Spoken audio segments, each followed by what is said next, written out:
отан десем, ана десем.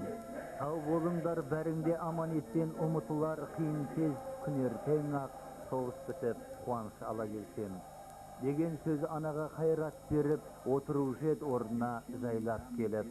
Қан майданнан қаңғырған оқтай болып, қара қағаз келер деп ойлап едік. Алмай жатып зұлым жау жинап есін, талқандапсың бір өзің 25-ін, отандасың, ел жұртың бәрі ерлігіңе мәңгілік басын исін. Жау танкісін қиратып жекпе-жекте, мергендікпен қоймадың келсе епке, батырлықтың берілді лауазымы, еткен еңбек еш кетпей тектен текке. Жайқала өскен сағынып жапырағын, әжем таңды ұйықтамай атыратын, дүниеге келтірген Қарсыбайды, қандай ыстық туған жер топырағын. Деп жазады ескерткіш алдында деген естелік өлеңінде Совет одағының батыры Қарсыбай Сыпатаевтың бауыры Асқар Байтелеұлы. Состоялся парад, и уходили полки на передовую с непоколебимой верой в победу.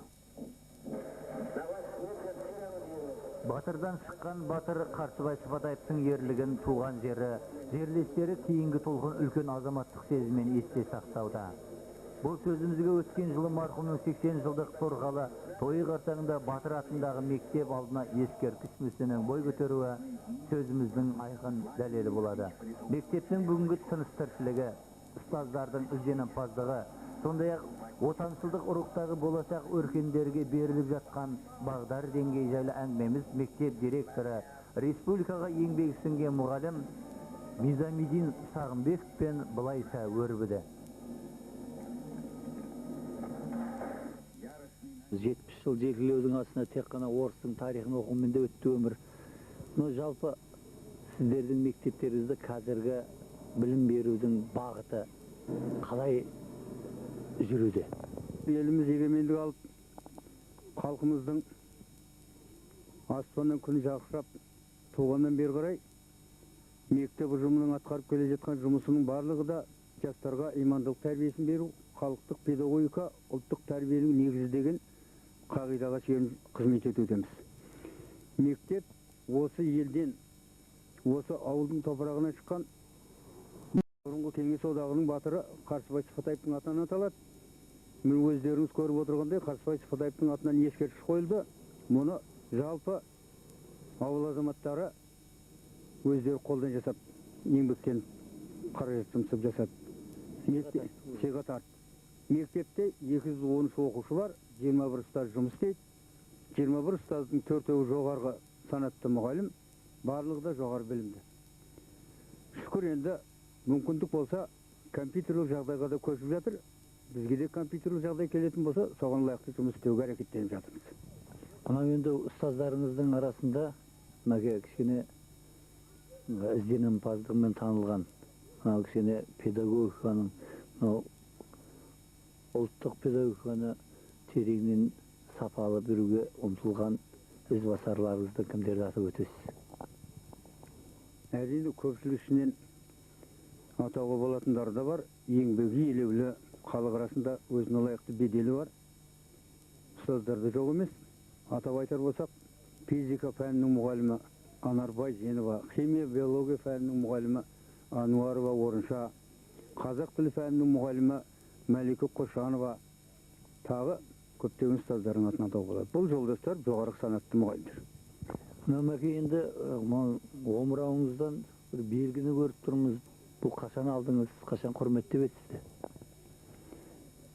Бұл құрмет белгісін 1987 жылы мамыр айында Қазақстанда мұғалімдердің 6-шы съезі өткен болатын, сол съезге барғанда алдым. Бұл сол кездегі жоғары кеңестің шешімімен берілген болады. Қандай белгі? Бұл еңбек республикаға еңбегі сіңген мұғалім деген атақ. Әрине бұған лайықты болдым ба, болмадым ба, сол кездегі ел басқарған азаматтардың еңбегімді елегеніне рахмет айтам. Енді осыған лайықты қызмет жасау, әрине ол үлкен жүкті көтерумен бірдей. Осыған лайықты мектепте біраз жылдан бері дұрысын айтсақ 1964 жылдан бері қарай қызмет жасаймын. 1967 жылдан бері қарай осы мектепті бір жолы басқарып келемін. Әлде де әйтеуір шамам келсе жұмыс істесем деген ниетім бар. Мәмәке, енді жалпы ұстаздық дегеннің өзі шәкіртсіз тұл деп айтады. Енді айтпай кетуге де болмас. Мен қызмет жасағалы бергі менің қолымнан тәрбие алған шәкірттерімнің бираздары өзімнен де биік деңгейде жұмыс істеп жүр, соған іштей де сырттай да қуанамын.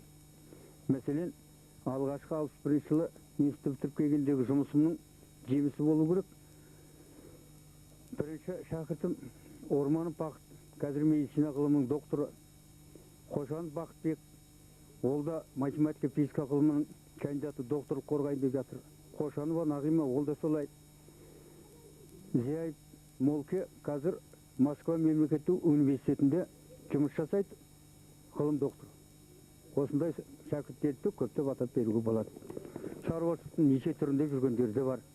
Ауылымызда көркейтіп жүрген жастардың көпшілігі осы өзіміздің қолымыздан шыққан шәкірттер. Құдайдың мұнысына шүкір, солардың әйтеуір көзқарасы деген, мектепке деген қамқорлығының арқасында мектептің де қал ахуалы мынандай қиыншылық нақты жағдайда да жаман халде емес. Мұнысына да шүкірлік деп қуанамыз. 60-тың асқарына шыққан аға ретінде мына отбасыңыз жайлы, жалпы мына болашақта қазіргі кезде егеменді ел болған кезде мына менің туған жерім, менің өлкем, отаншылдық рух туралы кішкене ой бөліссеңіз. Енді өз отбасым, жанұям туралы айтар болсам, 3 ұл, 4 қызым бар. Барлығы да өзіне лайықты білімдерін алған, дені ұстаздар. Әрқайсысы әр жерде шаруашылықта жұмыс істейді. Мектептерде Құдайға шүкір барлығының да үлкен семьялары бар. Енді еліміздің қазіргі егемендік алған жағдайдағы еркіндікті сезінген азаматтардың отанын бір қалыпты жағдайда басқа елден кем етпей ұстап тұру үшін әрине отанына деген оның қаны мен жаны барлығы бірдей болу керек қой. Сондықтан енді біз беріп жатқан тәрбиеде әрине 60-қа келгеннің өзі бірталай өмірдің өткенінен өткендігіңді көрсететін болса, ауылдағы өзімнің жасы кіші інілеріме білгенім ақылымды айтып, ағалардан кейбір кеңестерді сұрап, елдің ынтымағын көздеп жүрген адамның бірімін. Енді шүкір елімізде болып жатқан жаңалықтардың барлығы қазіргі жағдайда сол мектеп арқылы тарайтын халге жеттік. Сондықтан біз мектепке ата-аналардың көптеп келуін, халықтың көбірек көңіл бөлуін өзімізше қалаймыз. Міне өздеріңіз көріп тұрған мектептің алдындағы Қарсыбайдыға арналған 80 жылдық өміріне арналған ескерткіштің алдында көптеген жиындар болса, халық осында жиналып тамаша мерекесін өткізеді. Міне енді Құда қаласа наурыздың ішінде жылдағы әдетіміз бойынша ұжымшардың басшылары халық жиып осында наурыз мерекесін өткізеді. Елде соған үлкен дайындық үстінде жүріп жатырмыз. Қарсыбай минометін алды қолға, алдыңға шепке барып тұрды жолда, себес таңғы өртенді жау жағынан, кете алмай минометтен оң мен солға. Айырылып ардақтана баласынан, көмсуді қош айтысар анасымен, соның бірі Қарсыбай Ыспатайып, ерлердің ер қорғайтын туды күні. Батыр атамыздың әруағы қолдап желе берілсін, сіздерге үлкен табыс тілейміз. Табыс дегеннің өзі ең алдымен өзіңіз тәрбиелеген шәкірттердің бойынан имандылықты, елге деген үлкен жүректі көрсетіп жатса, одан артық бақыт жоқ шығар дейміз. Әрдайым бақытты болыңыздар, мерейлеріңіз үстем болсын. Рахмет, сіздерге де